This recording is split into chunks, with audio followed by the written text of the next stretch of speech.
High winds continuing to affect the entire area. Wind advisories in effect with a weather alert continuing. I'm going to let you know how long we're going to stay with potentially damaging winds. My Weather Authority forecast. A manhunt enters the second day for a former chief of staff of Governor Hogan. The latest on the search for Roy McGrath after a no-show yesterday at his federal fraud trial. And a report on the decades of abuse inside the Baltimore Archdiocese, a step closer to being made public. The information that the public won't be able to see, though. Live from WBFF in Baltimore, this is Fox 45 News at 6. And good evening, everybody. I'm Mary Bubala. Fox 45 News at 6 starts right now with the exclusive Fox Track Your Baltimore Minute. Time is ticking for City State's Attorney Ivan Bates' bill to become reality. The legislation seeks to raise the maximum penalty from 3 years to 5 for first-time misdemeanor gun possession offenses. Bates asking committee chair Delegate Luke Clippinger of Baltimore City to hold a vote. So far, that hasn't happened. What's the delay in this piece of legislation moving forward? There are a large number of issues that we've had to deal with in the committee this year. We'll know more later this week, but probably Thursday at the very latest. The federal government would step in to help in response to the collapse of Silicon Valley Bank and later Signature Bank. There are many people who are living paycheck to paycheck, and if this was delayed any further, I can't imagine what the ramifications for a lot of those folks would be. President Joe Biden insisting the action would boost trust in the banking system and was not a bailout. No losses will be borne by the taxpayers. Instead, the money will come from the fees that banks pay into the Deposit Insurance Fund.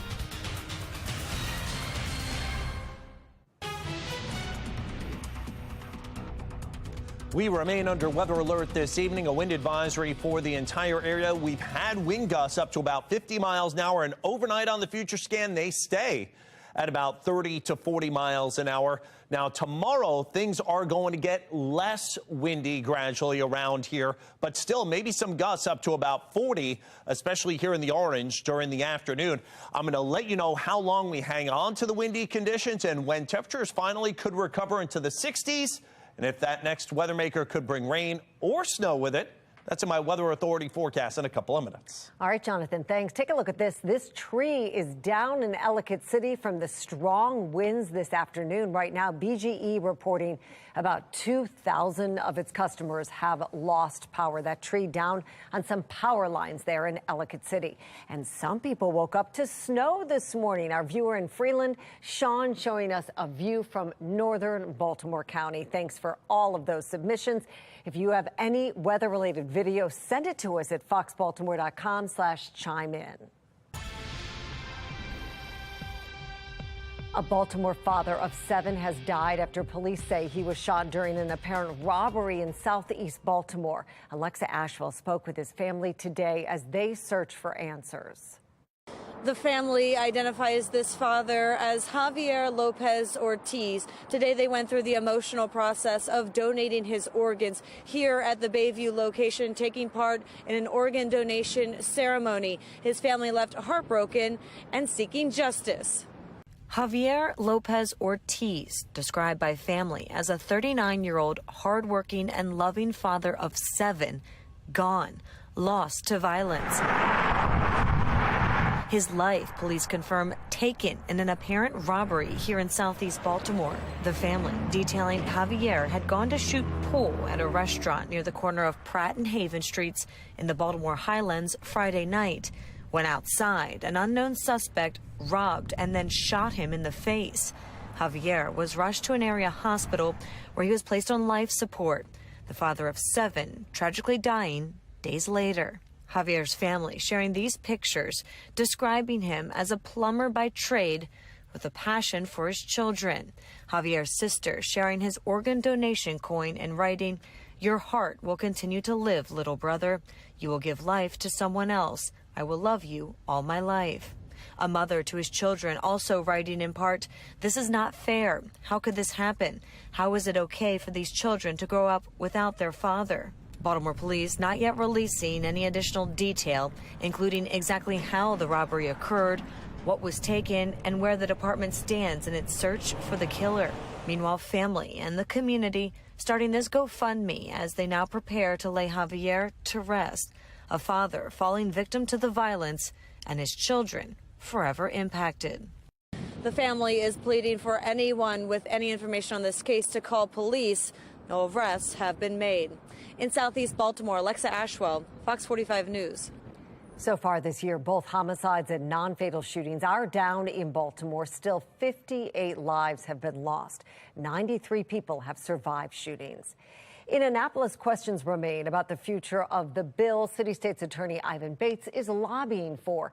After one hearing, the legislation seeking to raise maximum penalties for certain gun crimes seems to be stalling. The legislation seeks to raise the maximum penalty from 3 years to 5 for first-time misdemeanor gun possession offenses.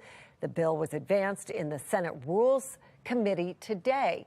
And in the House, Ivan Bates is asking the committee chair, a Democrat from Baltimore City, to call for a vote on it. Mackenzie Frost pressing him today.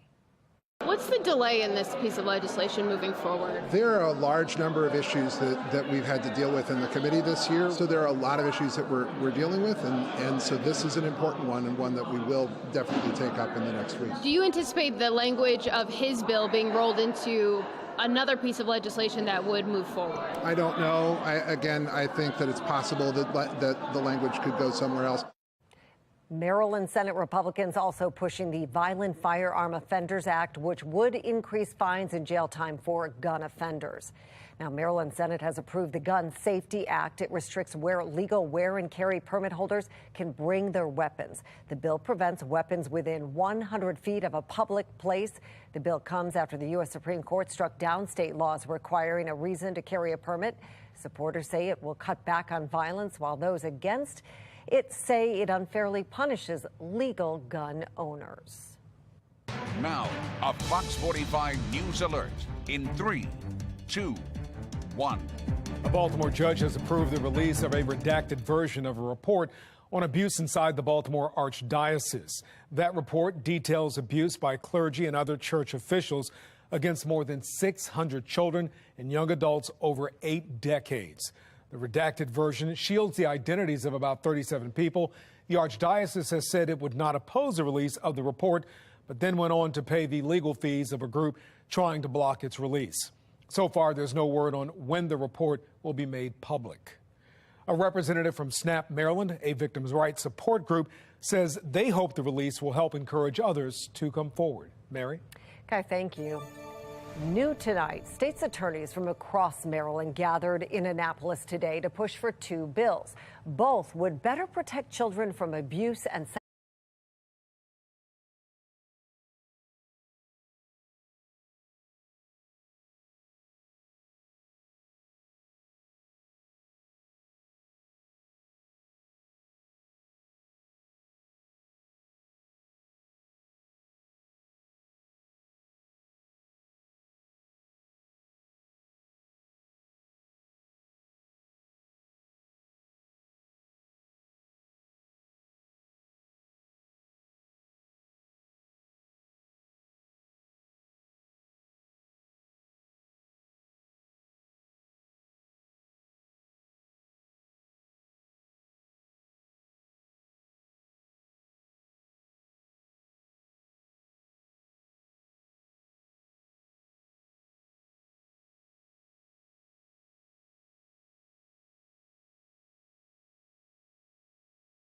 the bill prevents weapons within 100 now for what's called the Safe Harbor feet of a public place.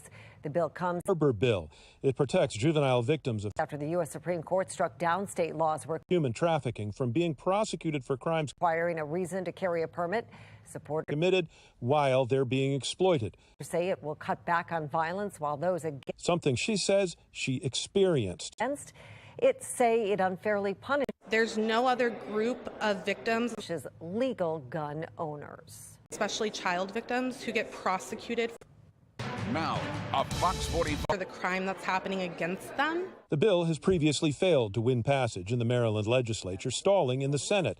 That's why today, state's attorneys from across Maryland are standing together with Liz to urge passage of that bill and another which would allow prosecution of people outside of schools in positions of authority over children, like music teachers and coaches who engage in relations with 16 and 17-year-olds. Prince George's State's Attorney Aisha Braveboy says people like Kimball need help. We know that victims are not given a choice. They are forced, threatened to participate in some unimaginable acts. Kimball says being led to a support program instead of jail when she was just 15 saved her life. And I moved to New York and started life over and got married, had babies, and over the course of the last 10 years, I've been building a career. Whether the bills will pass remains to be seen. There is opposition here from some who fear that children will use the new laws either to commit crimes or harm adults in position of authority. The chairman of the committee where the bills have stalled does tell me they will get a vote. In Annapolis, Brad Bell, Fox 45 News. And you can make your voice heard. Scan the QR code on your screen to contact your local state delegates and senators. That will take you to our website where we have listed their phone numbers and email addresses. Right now, federal agents are still looking for former Governor Larry Hogan's ex-chief of staff, Roy McGrath. He's on the run. He failed to show up for his federal trial in Baltimore yesterday.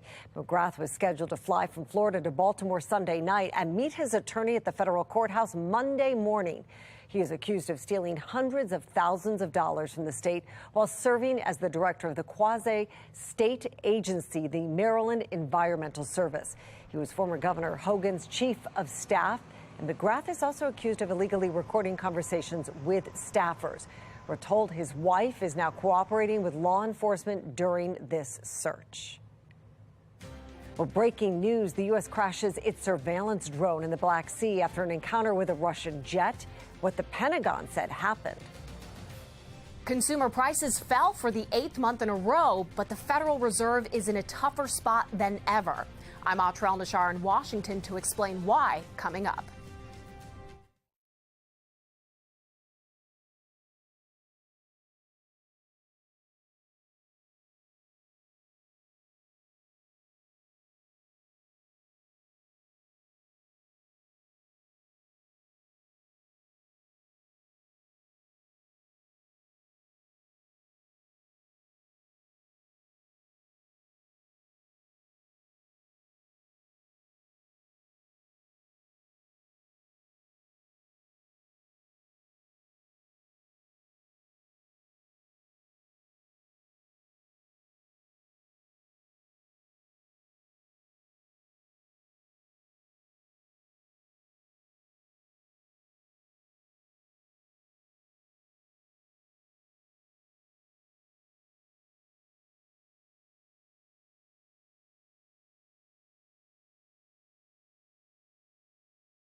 Now, a Fox 45 News Alert in 3, 2, 1.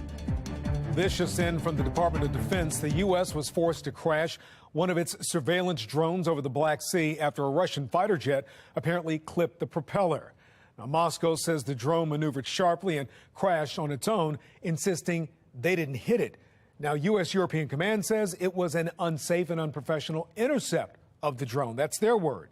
The Pentagon says the encounter lasted more than 30 minutes, with 2 Russian fighter jets dumping fuel on the drone several times and flying in front of it and in a reckless manner. Intercepts are fairly common, but Press Secretary Pat Ryder says not quite like this. You're flying alongside it to be able to see what's there. In this particular case, though, again, they collided with the aircraft, damaging the propeller and essentially putting in a situation where it was unflyable and uncontrollable, so we brought it down. These drones are typically flown at a remote location, by the way, by U.S. Air Force pilots. Meantime, the Pentagon says the drone was operating lawfully over international waters. They would not specify whether the drone was armed or what technology was on board. The United States routinely flies aircraft in European airspace in accordance with international law and with approval of those host nations. Mary? Guy, thank you. New inflation data out today shows efforts by the Federal Reserve to tame inflation could be working, but this comes after 2 banks collapsed. National correspondent Audra El-Nashar explains why the feds this month are facing their riskiest move yet. In February, American consumers paid 6% more for everyday items than they did the prior year, according to the Labor Department's latest report.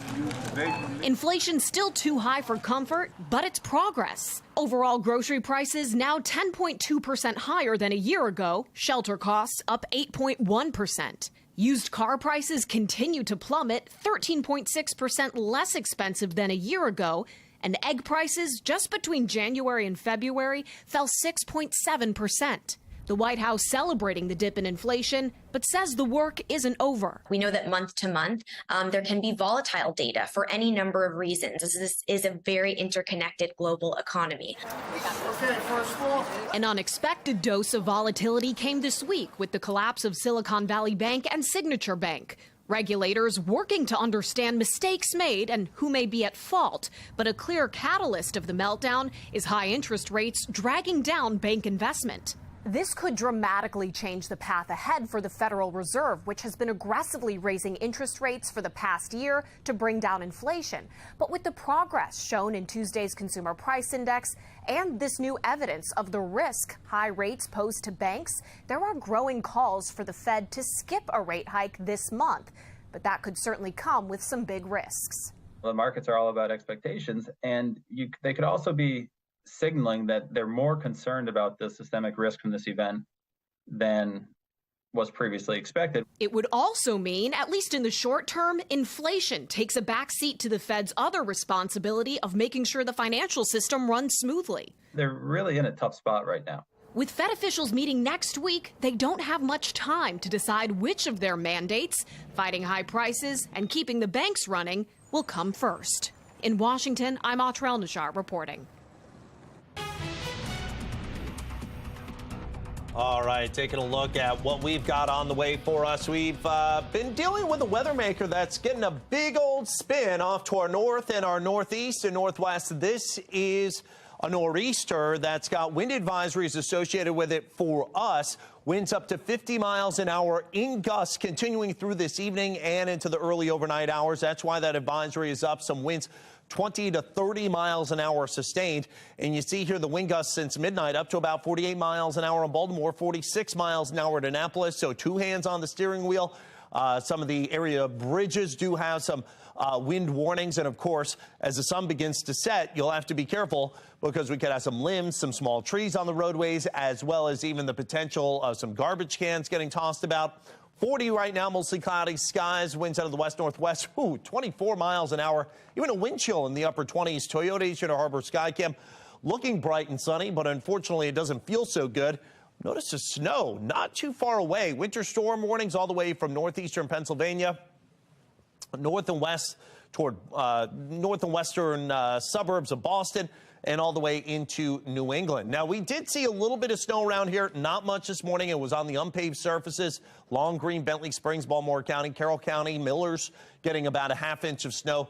Then out there in areas like Garrett County, Allegheny County, Grantsville, Frostburg, solid 3 to 5 inches of snow, even out toward Wisp Ski area. Accident, Maryland, getting 6 inches of snow. So this system, again, it's kind of meandering now and strengthening with blustery winds on the backside. That's where we are with the dry air.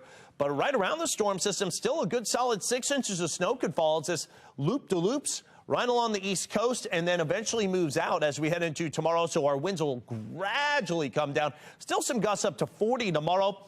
And then the next weather maker comes as we head into Thursday. Actually, more so Friday. We'll be watching it Thursday. Friday is when the rain could get here. Now, in terms of the future scan winds, still pretty gusty for this evening, maybe 20, 30 miles an hour, could still have gusts to 40. And that goes for tomorrow as well here in the areas in orange and red. Eventually, those winds will calm down tomorrow night. You see there getting back to near normal, if you will, by early Thursday. So the forecast for tonight, 27, partly cloudy. Again, those winds gusting to 50 during the evening especially. Still jacket weather, still blustery tomorrow, 52 for a high. I'll let you know how things look all the way through St. Patrick's Day and the beginning of spring. My exclusive 10-day forecast. Weather Window, presented by the National Weather Desk. A powerful nor'easter is dumping heavy snow on New York and New England. Strong winds are taking down power lines. Crews are working to restore power, but in some places it's hard to keep up with all the outages. While out west, a new storm system with an atmospheric river pushed into California, bringing even more rain to an already saturated state. Several more feet of snow are expected to fall in the mountains. For more content like this, follow the National Weather Desk on TikTok. A Washington football coach fighting the district to be able to pray on the field following games. We hear from him as the U.S. Supreme Court hands him a victory.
An 8-year-long legal fight, and tonight a high school football coach in Washington state has his job back. His name is Joseph Kennedy. His school district fired him because he prayed following games. The case going all the way to the U.S. Supreme Court. Judges ruling his practice of praying on the field is covered under the First Amendment. Denise Whitaker with our Sinclair sister station in Washington speaks with the coach about what comes next. Yeah, it's been a very long road. Joe Kennedy's road to reinstatement as football coach for the Bremerton School District started 8 years ago. He and his attorneys went to the Supreme Court twice, not only to prove his First Amendment rights, but to force the district to reinstate him. Some people may question, why would you even want to go back to a district where you were unwelcome at one point? Yeah, that's a tough one. A lot of it has to do with the principle of it. You know, I stood up and fought to be a knight, and that really meant everything to me. I think it's wonderful, well-deserved. There's no reason why he shouldn't have kept his job in the first place, as far as I'm concerned. Well, I don't think they should have booted him out in the first place. The First Amendment. While most people I talked with in Bremerton today agree, a few told me they believe the court's ruling violates the separation of church and state, but they didn't want to share their opinions on camera. I have the utmost respect for everybody to be able to speak their mind, and I just, hope and pray that everybody in America starts doing that with each other. I asked the district for Kennedy's stipend. He'll be paid $5,300 as an assistant coach. Even if it's just whatever that season is, just to be able to go back and be able to retire on my own terms instead of somebody else's. Kennedy spoke with me today from his hotel room in North Carolina, the latest stop on his speaking tour. He also tells me his book and movie are due out this fall. I don't know where God's going to take me on that, so I'm just kind of playing it by ear right now. I just will report to the school when I'm needed. Well, Denise Whitaker reporting. Kennedy says he expects spring football to begin in early May, but he has not yet gotten a schedule from the coach. We remain under weather alert into tonight because of a wind advisory in effect. Still windy tomorrow, but not as bad. Winds up to 40 miles an hour and gusts. Bright skies. A quieter day Thursday, 61. St. Patrick's Day, a spot shower, but nice and mild, 64. Not a rain out. Early shower Saturday, 55. Colder day on Sunday. Warming up as spring begins Monday, 53. 54 increasing clouds Tuesday, and 50s to round out next week. Jonathan, thanks. Well, excitement continues to build for another year of the Be More Healthy Expo. It is next weekend at the Convention Center. And one of the lineups we have in store for you is the Kangaroo Kids. For 45 years, the Jump Rope group has been motivating kids to keep an active lifestyle.